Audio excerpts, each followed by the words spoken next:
How difficult is Italian? So, Italian is actually the first language I ever learnt, so I think I am kind of qualified to talk about the trials and tribulations of learning it. So, getting straight into it, a little bit about the language. It's the 29th most spoken language in the world, so you might think it was more spoken, but it's actually not compared to a lot of other languages. It's not in the top 10, definitely. And I think Swahili is actually more spoken than Italian, which I found out recently. But yeah, anyway, has 68 to 85 million speakers and is the official language of Italy, San Marino, Vatican City, and Switzerland. Obviously, mostly being spoken in Italy.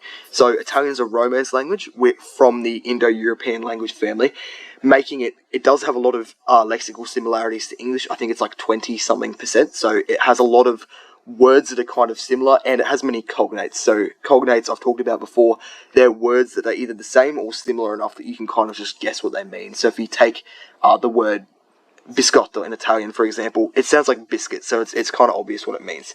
But yeah, it has a lot of similarities to French and Spanish as well, obviously, because it's a Romance language. Italian is also known for its kind of beautiful accent, and it has very intuitive pronunciations. That was something I found learning the language, just speaking it, it kind of comes out naturally with the accent and the pronunciation. Maybe that's not the same for everyone, but that's how I found it.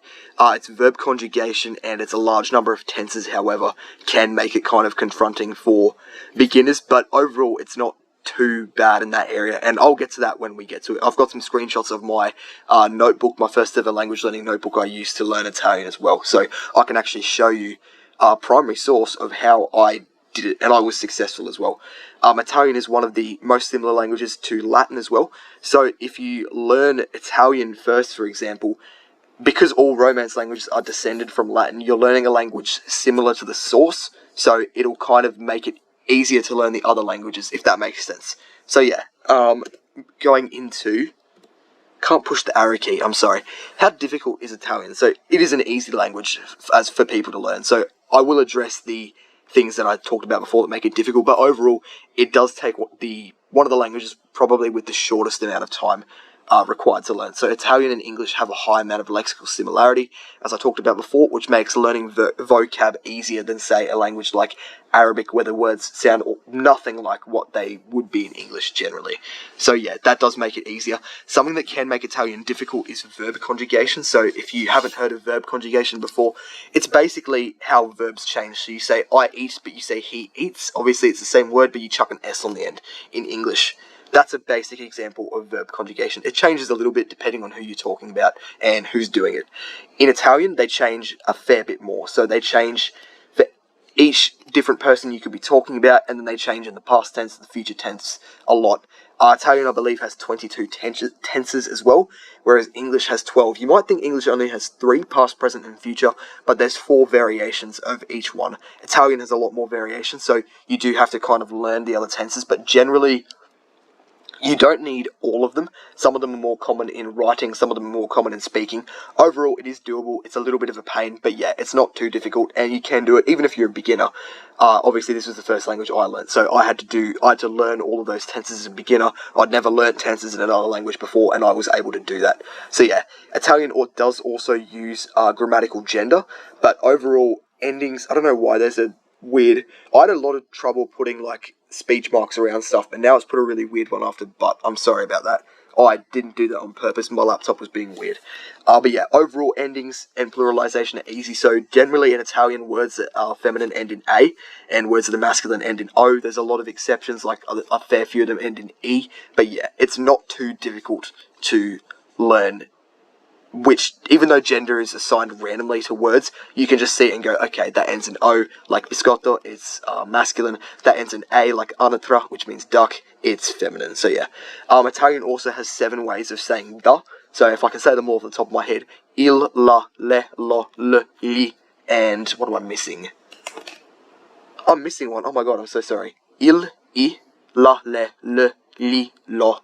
That is 7, yeah. So they have 7 ways of saying da and 4 ways of saying So you've got un basically twice over. One of them has an apostrophe, and then una, uno. So yeah, there's a lot of different ways to say and da because of grammatical gender and that kind of thing. But yeah, overall, if that's the most difficult part of the language, it's much easier than Slavic languages and that kind of thing, for example. So here are some screenshots of my book. On the left, you can see that was one of the first pages in the book. I think I was talking about grammatical articles. So yeah, those are the 7. So you've got il, I, le, li, lo, la, and le, and they're just used in different circumstances. Like some of them are masculine, some of them are feminine, and some are for singular or plural, and then some are what the word starts with. This one's a little bit rough. Anyone who's learned Italian knows that learning that is kind of a bit weird at the start, but you actually get the hang of it pretty quickly. So yeah, that's how the definite article, by the way, is the.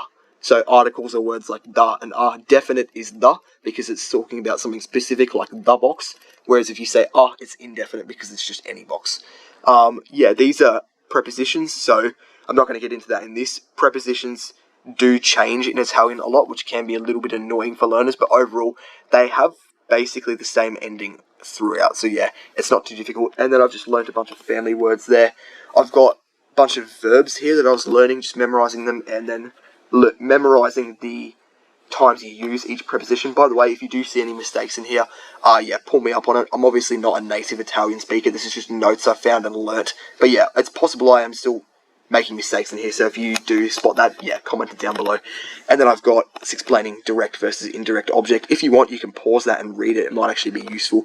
But yeah, I'm not going to go into that. And then I was doing some vocab I was writing down when I read Harry Potter. I read Harry Potter and the Chamber of Secrets first because I got it from a library, and then I bought the whole box set and then read it from the first book. But yeah, that was pretty weird. But yeah, I was writing down all the words that I didn't know and kind of learning them.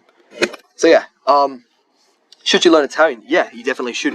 I think it's actually an excellent first language. I'm very happy that I picked that one. So I started learning Italian a few years ago, and it probably took me about 18 months to learn it properly with kind of intermediate effort. I didn't put in 6 hours a day, but I also didn't put in like 20 minutes a week. I put in like a fair amount of time. I tried to put in an hour on most days if I could and do it when I had time. But yeah, overall it wasn't that difficult to do, and I think it's really rewarding because Italian's a cool language. Everyone respects it. So yeah, Italy does have it all. It is my #1 country to travel to. I've never been there. I want to go there though. I think everyone wants to go to Italy. And yeah, Italian pronunciation is intuitive, so you don't have to learn a lot of pronunciation rules, for example, like Russian you do. So you can kind of sound like an expert fairly on. Even if you were talking absolute gibberish in Italian, the accent is really easy to get in the pronunciation. So someone who didn't speak Italian would probably think you're an expert, even if you haven't studied it very much and you're just saying basic stuff. That's just my experience. I did trick someone early on, not to be nefarious and pretend I knew more than I did, just to see if I could get away with it for fun. But yeah, you can trick people early on because you just get the pronunciation really quickly. So yeah, Italians also do generally speak very fast. You probably already knew that. So sometimes it can be difficult watching them talk if it's just a normal, candid conversation. But yeah, that's good for your brain and mentally preparing you for other languages, because once you've done Italian, for example, I find it almost easier to listen to Russians talk, even though I speak Italian and I'm only learning Russian, because Russians don't talk as fast, I've found, as Italians. That's my opinion. If you disagree with that, whatever, it's fine. But yeah, I just found Italians did speak quite quickly. Yeah, and Italian is one of the coolest languages to know. I've already talked about that. I think it is just cool. I can't convince you unless you already agree with me. I just think it's cool. So yeah, it's instant respect. Everyone likes it. I've never heard anyone not think it was kind of cool to learn Italian. But yeah, a few interesting facts. This isn't really about the language Italian, but America was named after an Italian, Amerigo Vespucci. In the 15th century, he was the first European to realise North and South America were not connected to Asia. So yeah, there you go. Geographically, Italy is actually one of the oldest places, so it's only really become an official country, the Republic of Italy, not too long ago, but obviously you've got Rome and other parts. It is a very old country historically. Italian is the official language of music as well, so I actually play the cello, which none of you would know because I've never talked about it.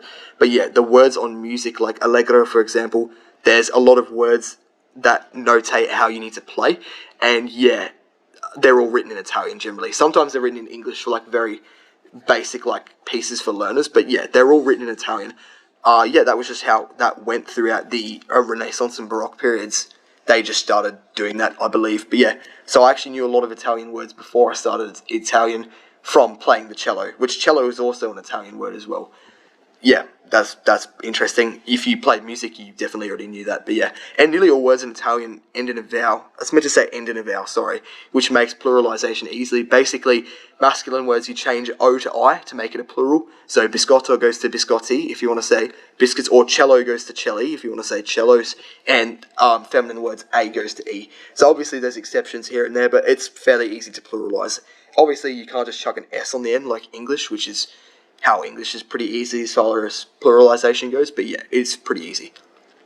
So yeah, just to close, I think Italian is one of the coolest languages, and yeah, anyone beginning language learning should definitely, I think you should start with Italian, and if you haven't done it already and you've already learned a few languages, I think you should add Italian to your collection of languages. It is really cool, and it's not too difficult to learn, especially if you've already learnt Romance languages, you'll smash Italian, and if you smash Italian, it'll be easy to smash other Romance languages. So yeah, either way you do it, it will help you, it'll be easy, and it'll make other Romance languages easy as well. So yeah, I think you should learn Italian. That's basically it. For those looking to learn a language as well, I have a link in the description to my website, Head of State Language Learning. I have been a bit busy, which is why I haven't posted the last few days, but I'm going to try and get back onto it as well. It's not completely set up, but you can basically find a language you're looking at learning and go through, find resources for it, and it'll make your life easy. But yeah, thank you for listening, and I hope you have learned something and enjoyed yourself.